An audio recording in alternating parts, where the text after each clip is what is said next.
नहीं, आप पढ़ने लिखने वालों के खिलाफ हैं कि मानवता के अपराधी जो विश्व गुरु होने का मुलम्मा उछालते हैं, मानवता और इंसानियत भाईचारे के वो दुश्मन जो महामानव होने की नौटंकी करते हैं, उन्हें यह संदेश जाना चाहिए कि आपके दिन गिने चुने रह गए हैं। आप प्यार से नफरत करते हैं, आप आदमी और आदमी के गले मिलने से नफरत करते हैं, और आपको गले मिलने से नफरत इसलिए है क्योंकि आप गले काटने की सियासत करते हैं। तो लकीर बड़ी साफ है, इस देश के पढ़े लिखे बच्चे, इस देश में पढ़ाने वाले अध्यापक अगर वो सड़कों पर उतर गए तो आपका तख्ता पलट कर रख देंगे, और इसलिए आप इस देश के हर नामी यूनिवर्सिटी पर ताला लगा देना चाहते हैं। सवाल है कि ये नारा आज की तारीख में क्यों? क्योंकि ये जो इंडिया है ये हुजूर के माथे पर चढ़ गया है। वो इंडिया उन्हें सोने दे रहा है, न जागने दे रहा है, न बैठने दे रहा है, न उठने दे रहा है, न खाना खाने दे रहा है। तो इस बार लड़ाई इंडिया की लड़ाई है। इस बार इंडिया की लड़ाई उन लोगों से लड़ाई है जो भारतीयता के खिलाफ है, जो भारत के विचार के खिलाफ है, जो आइडिया ऑफ इंडिया के खिलाफ है। और इसके लिए सबसे ज्यादा हमला बोला जा रहा है नौजवानों पर, सबसे ज्यादा हमला बोला जा रहा है महिलाओं पर। क्या सिर्फ यह इत्तेफाक है कि महिलाओं के कपड़े फाड़े गए? क्या यह सिर्फ इत्तेफाक है कि इलाहाबाद यूनिवर्सिटी में छात्रों की पीठ तोड़ डाली गई? क्या यह सिर्फ इत्तेफाक है कि लखनऊ में शिक्षकों पर लाठी भांजी गई? क्या सिर्फ यह इत्तेफाक है कि दिल्ली के जंतर मंतर पर हंगामा हुआ है? नहीं साहब, यह इत्तेफाक नहीं हो सकता। यह जानबूझकर किया जा रहा है। यह भारत के नौजवानों के खिलाफ, यह आइडिया ऑफ इंडिया के खिलाफ, यह भारत के विचार के खिलाफ भारत की सरकार की साजिश है, जिससे लड़ाई का मुकाबला का जोम आपको भरना है। आप नौजवानों से नफरत करते हैं, आप इस देश की औरतों से नफरत करते हैं, आप इस देश के बच्चों से नफरत करते हैं, और सबसे ज्यादा आप प्यार से नफरत करते हैं। आप आदमी और आदमी के गले मिलने से नफरत करते हैं, और आपको गले मिलने से नफरत इसलिए है क्योंकि आप गले काटने की सियासत करते हैं। तो लकीर बड़ी साफ है, एक तरफ गले मिलने की सियासत है और दूसरी तरफ गले काटने की सियासत है, और हमको बताना होगा लोगों को कि आपको चुनना क्या है। आज जो यूनिवर्सिटीज में फीस बढ़ाई जा रही है, आज जिस तरीके से शैक्षणिक संस्थानों पर हमला किया जा रहा है, चुन चुन कर इस देश के संस्थानों को बदनाम किया जा रहा है। आपने जेएनयू को बदनाम करने का अभियान छेड़ा, आपने अलीगढ़ मुस्लिम यूनिवर्सिटी को बदनाम करने का अभियान छेड़ा, आपने जामिया मिलिया इस्लामिया को बदनाम करने का अभियान छेड़ा। यह अभियान क्यों? क्योंकि आपको पता है कि इस देश के नौजवान, इस देश के पढ़े लिखे बच्चे, इस देश में पढ़ाने वाले अध्यापक अगर वो सड़कों पर उतर गए तो आपका तख्ता पलट कर रख देंगे, और इसलिए आप इस देश के हर नामी यूनिवर्सिटी पर ताला लगा देना चाहते हैं। क्या इस देश की हुकूमत, क्या इस देश की सत्ताधारी पार्टी किसी गुंडे मवाली के खिलाफ है? क्या किसी भ्रष्टाचारी के खिलाफ है? क्या किसी दागी के खिलाफ है? नहीं, आप पढ़ने लिखने वालों के खिलाफ है, आप सोचने वालों के खिलाफ है, आप भाषण देने वालों के खिलाफ है, आप लेख लिखने वालों के खिलाफ है, आप गीत गाने वाले लोगों के खिलाफ है। और लकीर बिल्कुल साफ है कि एक तरफ वो लोग हैं जिनके खिलाफ आप लड़कर भारत का माहौल बनाना चाहते हैं, और एक तरफ वो लोग हैं जो सचमुच में इस भारत के प्रतिनिधि हैं। इस देश में आप एक नई संसद बनाना चाहते हैं। आप सोचते हैं कि संसद कोई इमारत है। इस देश के महामानवों की सोच यह है कि संसद ईंट गारे का कोई मकान है, कोई ढांचा है। नहीं साहब, इस देश की संसद इस देश के लोगों की इच्छाओं की, उनके अरमानों का, उनके विचारों का, शांति, प्रेम, भाईचारे, मानवता, न्याय और बंधुत्व का प्रतिनिधि सदन है, और उस सदन में बैठने वाले लोगों की आवाजें दबाई जा रही हैं।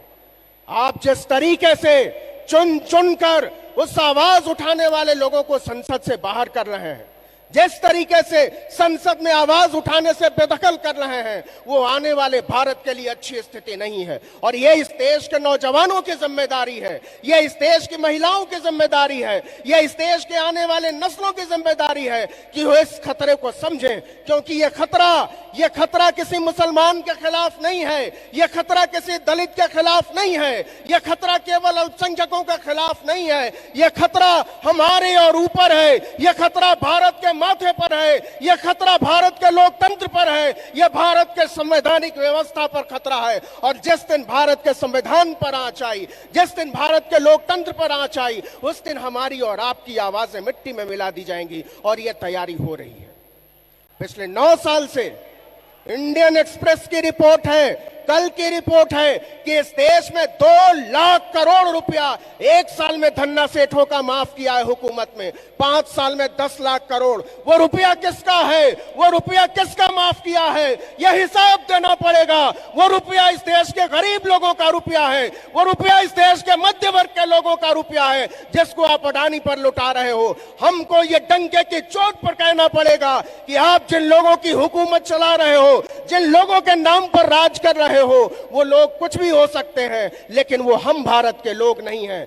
हम भारत के लोग हम हैं, हम भारत के लोग आप हैं, हम भारत के लोग वो औरतें हैं जो कठिन परिश्रम करती हैं अपने सपनों को पालने के लिए। और आज उन सपनों की हत्या की तैयारी हो रही है। हमको बताया जा रहा है कि हम आपको सपने नहीं देखने देंगे। ये सारी साजिश इसलिए कि हमको और आपको सपने देखने से रोका जा सके, हमको और आपको पढ़ने लिखने से रोका जा सके, हमको और आपको प्यार करने से रोका जा सके, हमारे और आपके हाथों में लाठी और बल्लम थमाया जा सके।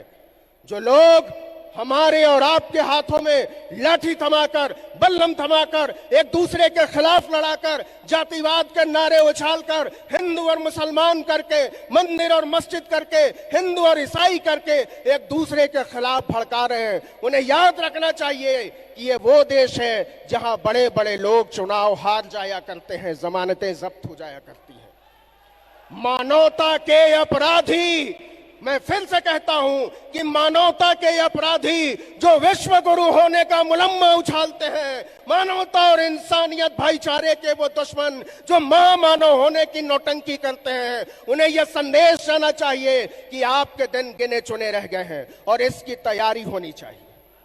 ये लड़ाई कोई छोटी लड़ाई नहीं है, ये लड़ाई हमारी और आपकी लड़ाई नहीं है, ये लड़ाई केवल 140 करोड़ लोगों की लड़ाई नहीं है, ये लड़ाई इस देश की आने वाली नस्लों की लड़ाई है, जो आने वाले दिनों में हमसे और आपसे सवाल करेंगी कि जब इस देश के बैंकों को बर्बाद किया जा रहा था, जब इस देश की गलियों में धर्म के नाम पर लोगों को मारा काटा जा रहा था, जब एक दूसरे के खिलाफ भड़काया जा रहा था, तब आप क्या कर रहे थे? ये सवाल जब हमारी आने वाली नस्लें हमसे पूछेंगी तो कहीं हमारी नजरें झुकी ना हो, कहीं हम शर्मिंदा ना महसूस करें, कहीं हम अफसोस ज़दा ना महसूस करें। इसलिए जरूरी है कि लड़ा जाए, इसलिए जरूरी है कि गीत गाए जाएं, इसलिए जरूरी है कि हर जुल्म के खिलाफ बोला जाए, इसलिए जरूरी है कि वो लोग जो अचानक से गांधी का नाम आने से बिलबिला उठते हैं, उनकी आंखों में डालकर पूछा जाए कि जब भारत की आजादी की लड़ाई लड़ी जा रही थी तो आपकी राजनीति के पुरखे क्या कर रहे थे?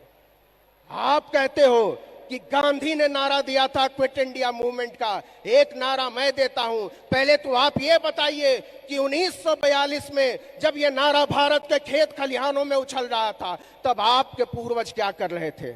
आपको बताना पड़ेगा कि आप ही वो लोग हैं जिन्होंने भारत के झंडे से नफरत की है, आप ही वो लोग हैं जिन्होंने भारत के संविधान से नफरत की है, आप ही वो लोग हैं जिन्होंने भारत के भाईचारे से, न्याय, प्रेम, समानता और बंधुत्व के विचार से नफरत की है। तो एक तरफ नफरत है, दूसरी तरफ भाईचारा है, एक तरफ प्यार है, दूसरी तरफ प्यार के दुश्मन है, एक तरफ गीत गाने वाले लोग हैं, दूसरी तरफ सिनेमा और गीतों पर बैन लगाने वाले लोग हैं। तो हमको और आपको सोचना पड़ेगा कि आने वाले दिनों में ये जो लड़ाई आगे बढ़ेगी उसका तरीका क्या हो, उसका तसव्वुर क्या हो, उसका सलीका क्या हो, उसके सवाल क्या हो।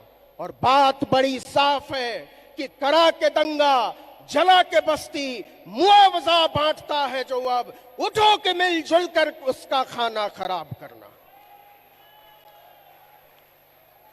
ये समेटी हुई लड़ाइयां हैं, ये बिखरी हुई लड़ाइयों को समेटने का वक्त है।